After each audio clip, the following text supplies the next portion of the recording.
Hello, good evening. Welcome to News at 10 on TV3 and 3FM 92.7. We're live from the News Hub at Asiedu-Dartey in Accra. Around the world, we're streaming on the internet at 3news.com. Let's get interactive on Facebook and on Twitter. You can look for news on TV3. Let's begin with the day's news highlights. President Akufo-Addo has called for reforms in the UN Security Council to ensure fairness and to strengthen democracy. In his maiden address to the United Nations at the 72nd General Assembly meeting in New York, President Akufo-Addo said the global organization is currently not seen as being fair to its own members, hence the need for urgent reform.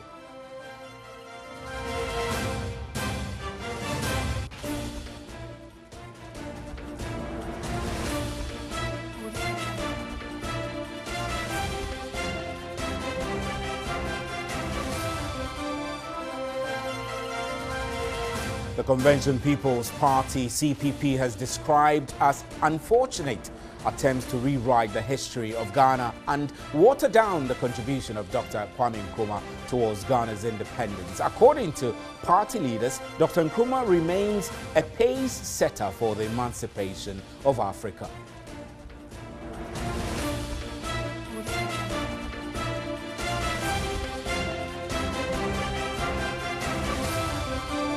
And the National Democratic Congress, NDC, has blamed the party's 2016 electoral defeat on its biometric membership register. Addressing supporters after the party's unity walk in Accra, Greater Accra Regional Chairman Joseph Adekoka announced plans to scrap it and pave way for re-registration.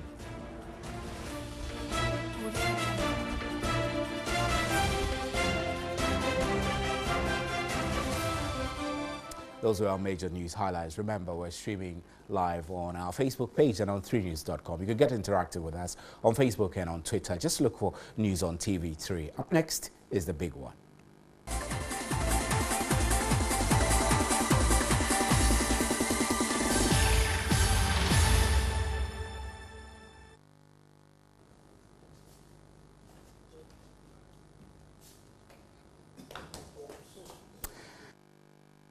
Now, the National Democratic Congress, NDC, has blamed the party's 2016 electoral defeat on its biometric membership register. Addressing supporters after the party's unity walk in Accra, the Greater Regional Chairman, Joseph Adekoka, announced plans to scrap it and pave way for re-registration.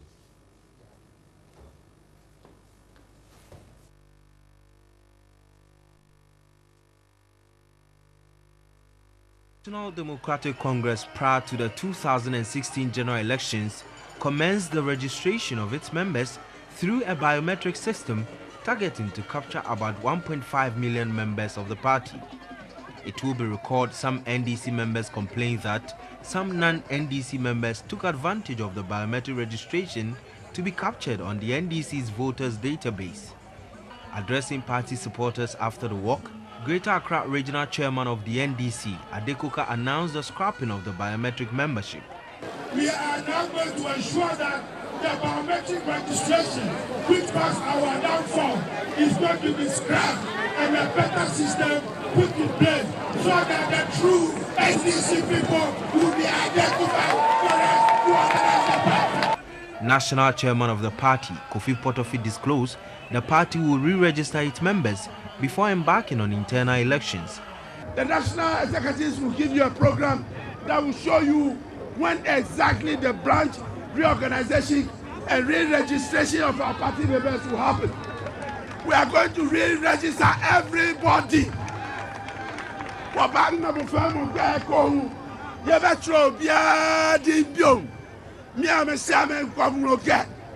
The Greater Accra Regional Campaign Coordinator in the 2016 election, Sylvester Mensah, welcomed the decision by the executives. Right, the Greater Accra Regional Chairman of the party, Ade Koka, is here with me. Mr. Koka, good evening, and thank you very much for coming. How are you, sir? I'm great. I'm fine, thank you. I see that your party is going through a lot of reorganization and restructuring to make you ready to kick the MPP out of power in 2020. You have raised concerns about the biometric register. I need to have a better understanding of how you got to that conclusion that the register may have partly contributed to your downfall in the elections. Yeah, let me say good evening to yourself and your viewers. Well, during the registration of the biometric registration, we realized that certain people who were not members of the NDC had found their names into the register. So to be direct, MPP people infiltrated the biometric register? I don't want to mention this, but some names, some people happen to have been there who are not supposed to be there. Right. We tried to clean it up. So you knew this before the elections? That's right. And we tried to clean it up. We made efforts to clean it up, but we weren't that successful. So when we used the biometric registration for our internal elections, a lot of people were misplaced. I, for instance, I couldn't vote. When I went to the polling station, my name was not on the... which was very unusual. Which was very unusual, regional chairman, right? And many people, and so people felt that they were not part of the NDC. So this is for your party's internal elections and things like that. But how does that translate into the national elections? It did, because if during internal elections you were not able to take part, naturally you feel peeved. So I don't belong to the party, so why should I go and exercise my franchise? For and you think the majority of people who stayed away from the election it really affected are also because they really affected. Pissed it's part of the problem that we realized that affected our electoral victory. So efforts have been made now, and when you go to the ground, a lot of them express that opinion. So we have decided as a party to scrap that particular biometric, put in place a new one, which will be based on the branch system, where we used to have branch registration, where you have your picture and your name. So let's get this right. You're going to scrap the existing biometric register, and then the new one will focus on the branches, so that you know that whoever goes on the list at the branch is known by the members in that particular branch. Do you think that you can go around the country in all the constituencies and branches in good time to make you ready enough to have a credible register for your own internal elections and also to make your people happy and vote for you in 2020? We started already. We've been to most of the branches and we've told them what we intend doing. So they are bracing themselves for the exercise, and that will not be very difficult because branches have got their own unique way of knowing and registering members. Because when you attend branch meetings, naturally your name will be recorded, will be there, and they will know you exactly, and that will be undertaken by the branch executives and to be supervised by the constituency. But it will still be biometric. No, it's not going to be biometric. We're going to have a system where your name and picture will be in our branch register, and that is what. And you'll be given a new card, right? I don't know. I don't know whether it's going to be another biometric, but a card will be issued to you, and then we are going to ask them to pay a token fee of 1 cedi a month as a member of the party. That will make them owe the party. You know, Kwame Nkrumah was able to mobilize the masses, and when he did that, the masses were able to be part and feel that the party that they are part of belongs to them. So they are able to galvanize people, and then they are able to go and work for the party as a group.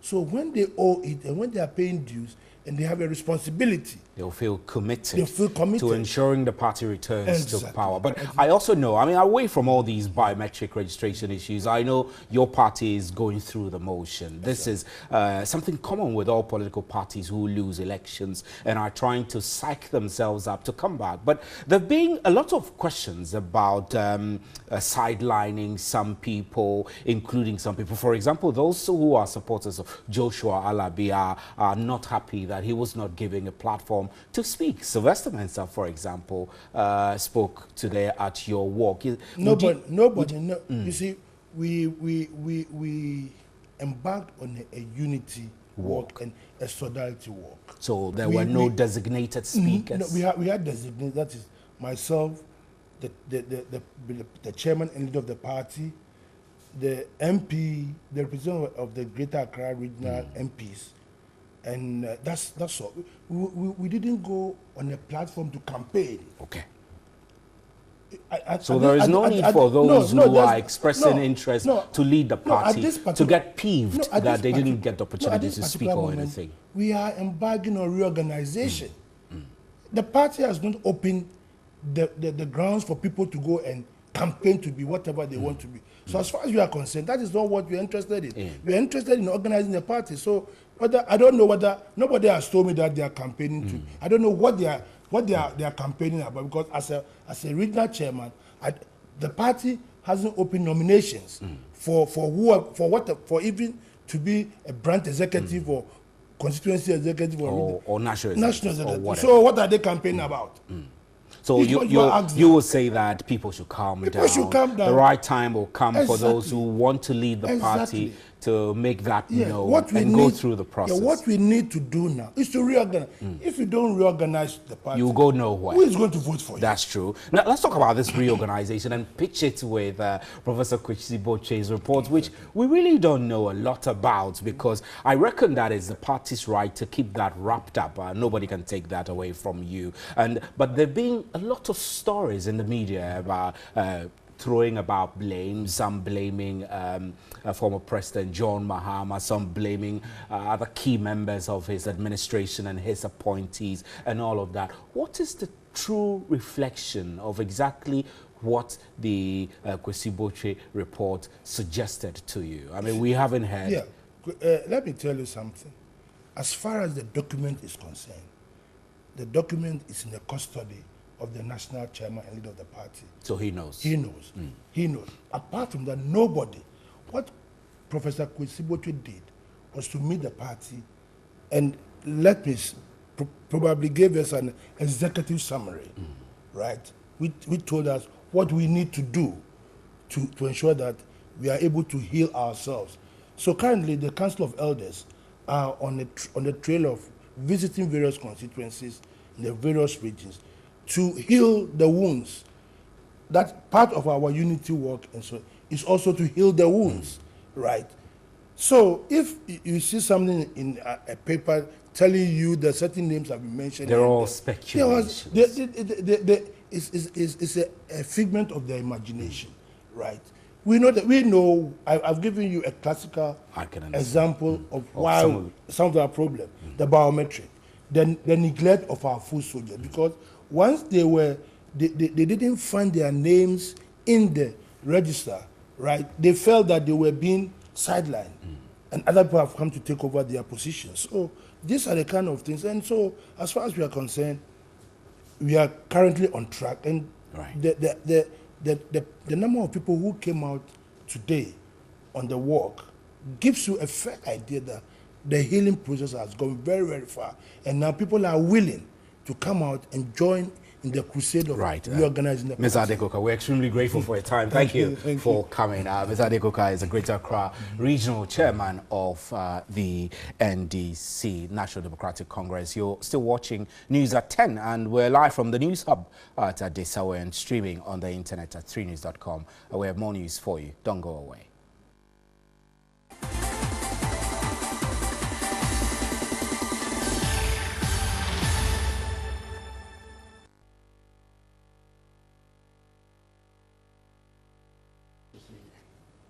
Welcome back. Now, the Convention People's Party, CPP, has described as unfortunate attempts to rewrite the history of Ghana and to water down the contribution of Dr. Kwame Nkrumah towards Ghana's independence. According to party leaders, Dr. Nkrumah remains a pace-setter for the emancipation of Africa.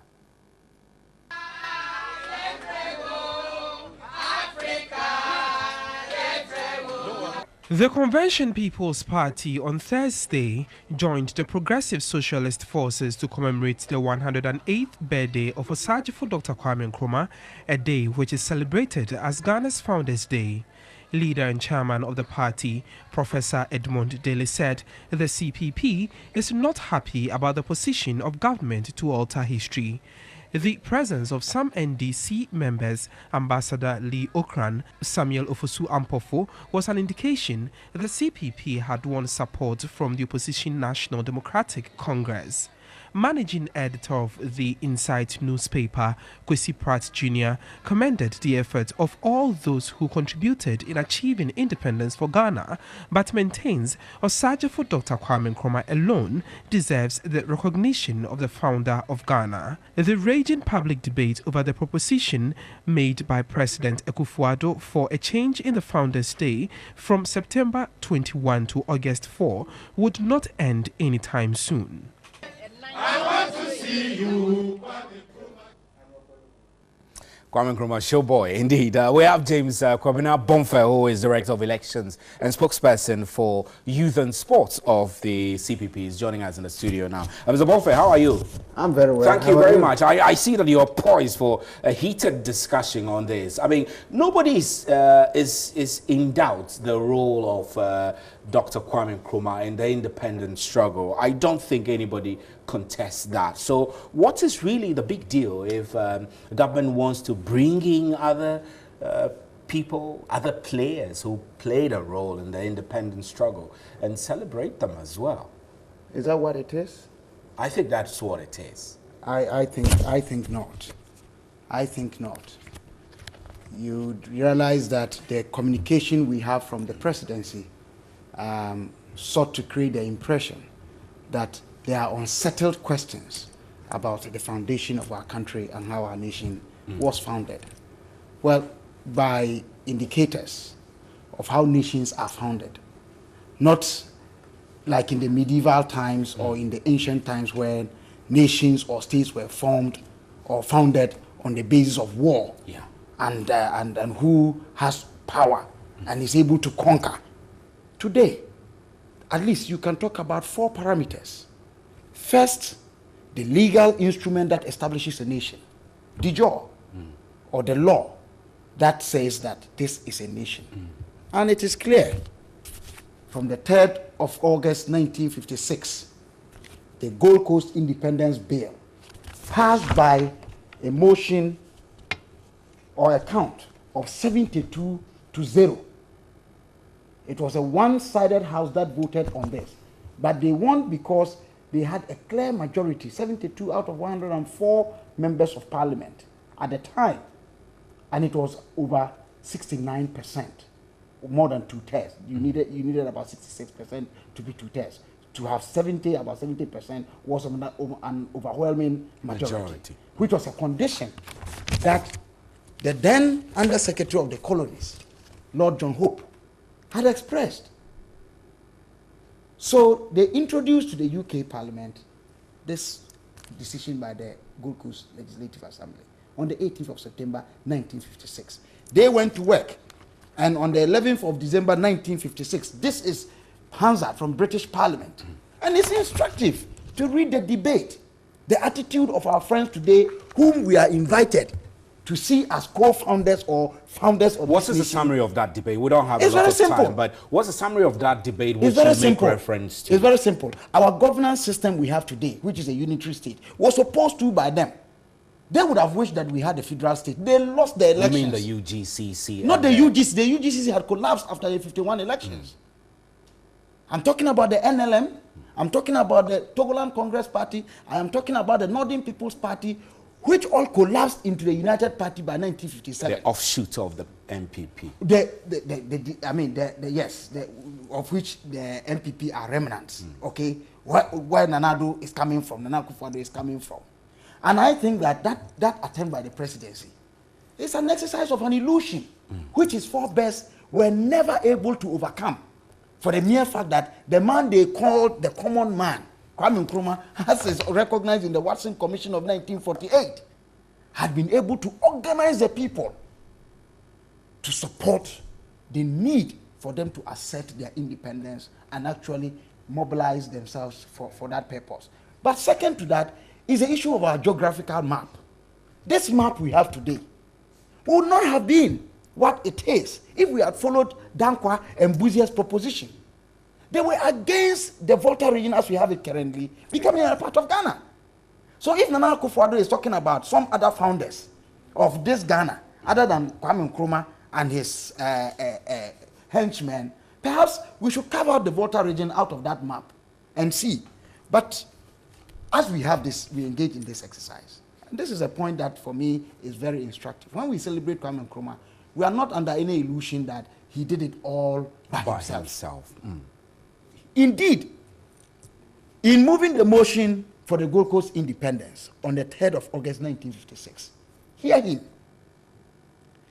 You may imagine, I'm quoting Nkrumah, you may imagine the mixture of emotions which swell in my breast, the feeling of triumph to which the whole nation is entitled, but tempered for me personally by a sense of humility that it has fallen on me. Merely one man among so many to try to give voice to the aspirations of the country as a whole.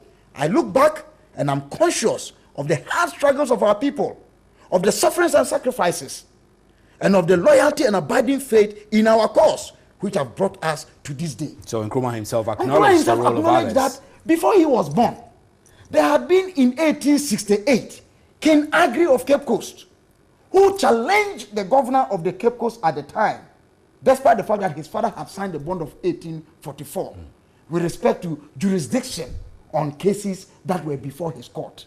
After that, we would have to recognize that in 1471, when Diego de Azambuja and his voyagers first landed at Elmina, Nana Kwame Nansa told them that so long as the sea and the land were in constant conflict at the shores, so would they light-skinned men never live in peace with us because we are of a different color texture. That for me marked the beginning of the resistance to any attempt or any form of domination. So the debate about when independence struggle started will always go on. But what is settled matter in this document, not only available in Ghana, but also in the UK, in the UN, is that a motion that was moved or mooted for the adoption of independence passed by a vote of 72-0 on the 3rd of August 1956. Their side were absent. Why were they absent? Put that aside. This document, which is of the UK Parliament, that backed this initial work, gave the legal meaning to Ghana. Second, our choice to be a unitary state was opposed to by them. They wanted a federal state. So if we want to call them founders of Ghana, perhaps we should be talking about a federal state. So tell me quickly, it's very simple. What is the CPP going to do to change what you think is the wrong approach by the MPP government under Nana Akufo-Addo? Part of it is what we are doing now. We are going to engage, and I have already thanked His Excellency the President for inviting or stoking this debate. I would implore, and in fact I'm going to make available 275 copies of this Hansa to members of Parliament, that they all be guided, even though they are not bound by decisions of a previous Parliament, what actually happened at the time. And again, that we would continue beyond Parliament or outside Parliament to debate deeper, and put fact by fact, event by event, date by date, Mr. Bonfe, character by character, and it is a settled matter. We're extremely grateful for the enlightenment. I wish we had 30 minutes to continue this expose. Maybe you should tell your listeners or your viewers that on the 22nd of September 1961. How Ghana observed Founders Day is recorded in Daily Graphic. So that's the Daily Graphic publication of 1961. Thank you very much, James Bonfair. James Bonfair is the Director of Elections and spokesperson for Youth and Sports of the Convention People's Party. Let's do some other stories now. President Akufo-Addo has called for reforms in the UN Security Council to ensure fairness and to strengthen democracy. In his maiden address to the United Nations General Assembly, 72nd General Assembly meeting in New York, President Akufo-Addo said the global organization is currently not seen as being fair to its own members, hence the need for urgent reforms. President Akufo-Addo spoke about the introduction of the free senior high school program, which has ensured that students who in the past could not afford secondary education now have that chance. The president told the meeting Ghana is working to open up opportunities for all its citizens. No longer should Ghanaians feel they have to subject themselves to the intolerable and inhumane conditions of crossing the Sahara and drowning in the Mediterranean in the hope of making a living in Europe. We've just started the free senior high school program, which aims to guarantee secondary education for all of Ghana's children.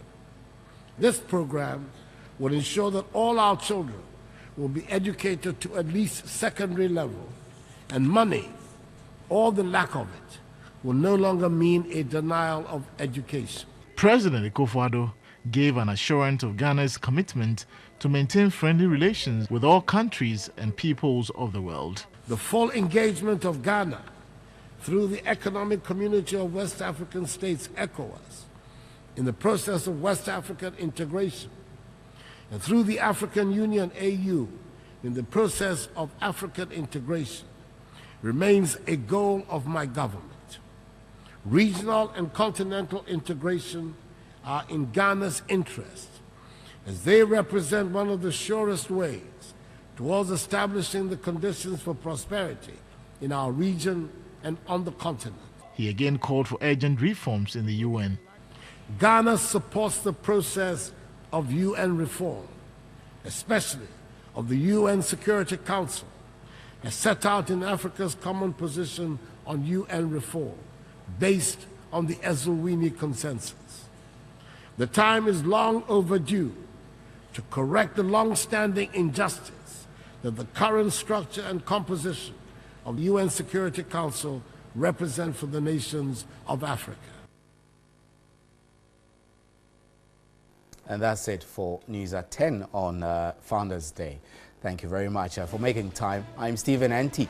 On behalf of the crew here, good night. There is more news at 3news.com.